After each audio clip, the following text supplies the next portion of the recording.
deeply troubled that a very vague, emotionally stated, semi-theologically defined diagnosis of the central global menace is obscuring our national ability to comprehend the historically unprecedented challenge which is being posed in our time by a massive global political awakening, and thus is obstructing our ability to deal effectively with the global political turmoil that this awakening is generating.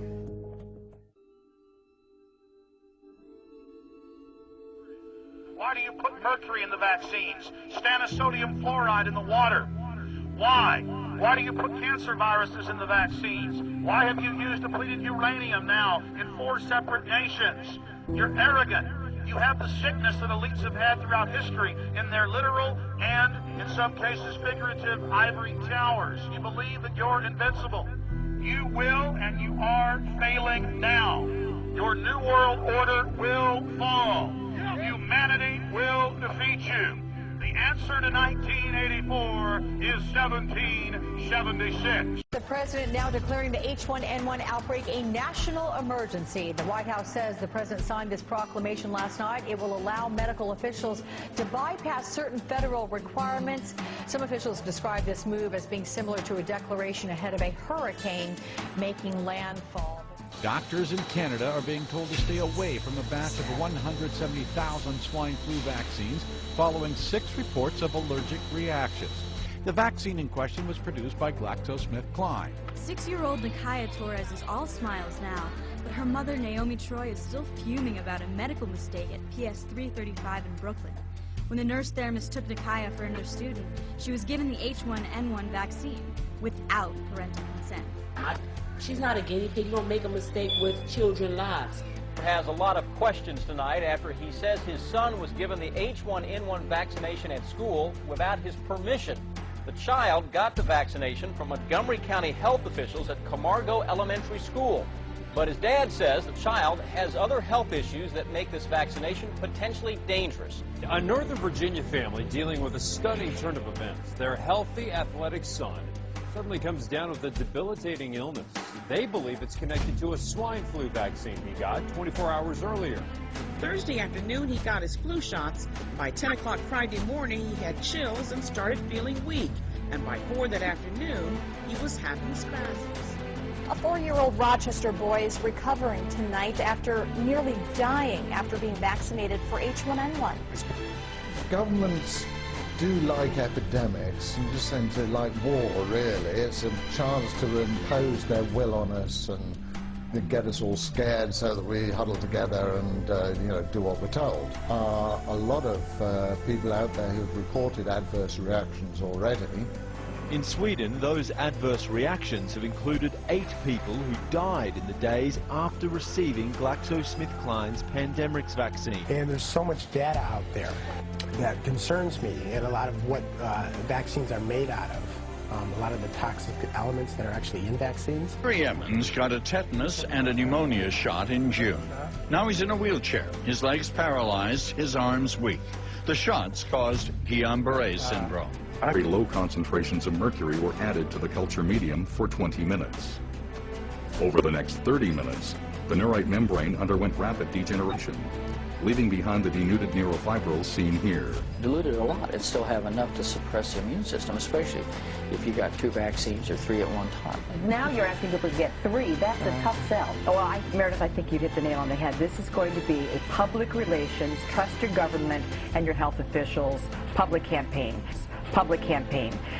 Public campaign. 70% of us had refused the vaccinations. We're going to not get vaccinated with H1N1 or seasonal flu vaccines this year. So what do? Placed in that situation, you create what's called shortage marketing. You claim that something is in short supply, and that creates this whole fright and fear and movement of the consumers to stand in line, roll up their sleeves to get vaccinated. It's a complete scam. Having said that, does it work to mandate? I think what would work better would be to say that there was a shortage and people tend to line up more for something that's on demand. we saw that there was one season where really people lined up all night to get a flu shot, and There's three major reasons why the H1N1 for children is not safe. They say it right in the package insert from the manufacturer. It says right here, virus vaccine manufacturer, safety and effectiveness of the H1N1 2009 vaccine have not been established in pregnant women, nursing mothers, or persons less than 18 years of age. They say it right there in the packaging insert. The force that's saying be vaccinated is the force that created the virus which they're saying be vaccinated against. They're doing this to get access to the global population for very, very malevolent reasons. Internal documents show that after this company positively, absolutely knew that they had a medication that was infected with the AIDS virus, they took the product off the market in the U.S. and then they dumped it in France, Europe, Asia, and Latin America.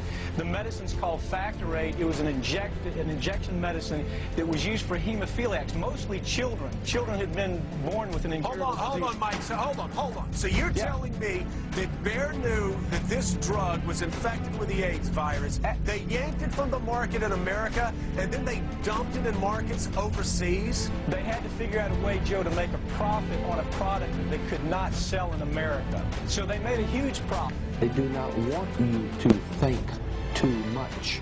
That is why our country and our world has become so proliferated with entertainments, mass media, television shows, amusement parks, drugs, alcohol, and every kind of entertainment to keep the human mind entertained so that you don't get in the way of important people by doing too much thinking. You had better wake up and understand that there are people who are guiding your life and you don't even know it. Train them that experts were looking after everything that they should look after by themselves. And even to the extent where they couldn't do anything without expert advice. Well, we've had a massive campaign since about the 50s onwards, listen to the experts, all through magazines, TVs, even in news breaks or even weather breaks. You get experts coming on telling you how to dress for the rain. This is a form of domestication. It's meant to make you think that you know nothing. You're too stupid to understand. And just accept it. Accept there are better types of people above you taking care of all the big problems that you should be taking care of. But there's a reason. There's a reason. There's a reason for this. There's a reason education sucks, and it's the same reason that it will never, ever, ever be fixed. It's never going to get any better. Don't look for it. Be happy with what you got. Because the owners of this country don't want that. I'm talking about the real owners now. The real owners, the big wealthy business interests that control things and make all the important decisions. Forget the politicians. The politicians are put there to give you the idea that you have freedom of choice. You don't. You have no choice. You have owners. They own you. They own everything. They own all the important land. They own and control the corporations. They've long since bought and paid for the Senate, the Congress, the state houses, the city halls. They got the judges in their back pockets. And they own all the big media companies, so they control just about all of the news and information you get to hear. They got you by the balls. They spend billions of dollars every year lobbying to get what they want. Well, we know what they want. They want more for themselves and less for everybody else. But I'll tell you what they don't want. They don't want a population of citizens capable of critical thinking. They don't want well-informed, well-educated people capable of critical thinking. They're not interested in that. That doesn't help them. That's against their interest. That's right. They don't want people who are smart enough to sit around the kitchen table and figure out how badly they're getting fucked by a system that threw them overboard 30 fucking years ago. They don't want that. You know what they want? They want obedient workers. Obedient workers. People who are just smart enough to run the machines and do the paperwork and just dumb enough to passively accept all these increasingly shittier jobs with the lower pay, the longer hours, the reduced benefits, the end of overtime, and the vanishing pension that disappears the minute you go to collect it. And now they're coming for your Social Security money. They want your fucking retirement money. They want it back so they can give it to their criminal friends on Wall Street. And you know something? They'll get it. They'll get it all from you sooner or later because they own this fucking place. It's a big club, and you ain't in it. You and I are not in the big club. By the way, it's the same big club they use to beat you over the head with all day long when they tell you what to believe. All day long, beating you over the head in their media, telling you what to believe, what to think, and what to buy. The table is tilted, folks. The game is rigged. And nobody seems to notice. Nobody seems to care. Good, honest, hard-working people, white collar, blue collar, doesn't matter what color shirt you have on. Good, honest, hard-working people continue. These are people of modest means. Continue to elect these rich cocksuckers who don't give a fuck about them. They don't give a fuck about you. They don't give a fuck about you. They don't care about you at all. At all. At all. Yeah. You know? And nobody seems to notice, nobody seems to care. That's what the owners count on, the fact that Americans will probably remain willfully ignorant of the big red, white, and blue dick that's being jammed up their assholes every day. Because the owners of this country know the truth. It's called the American dream, because you have to be asleep to believe it.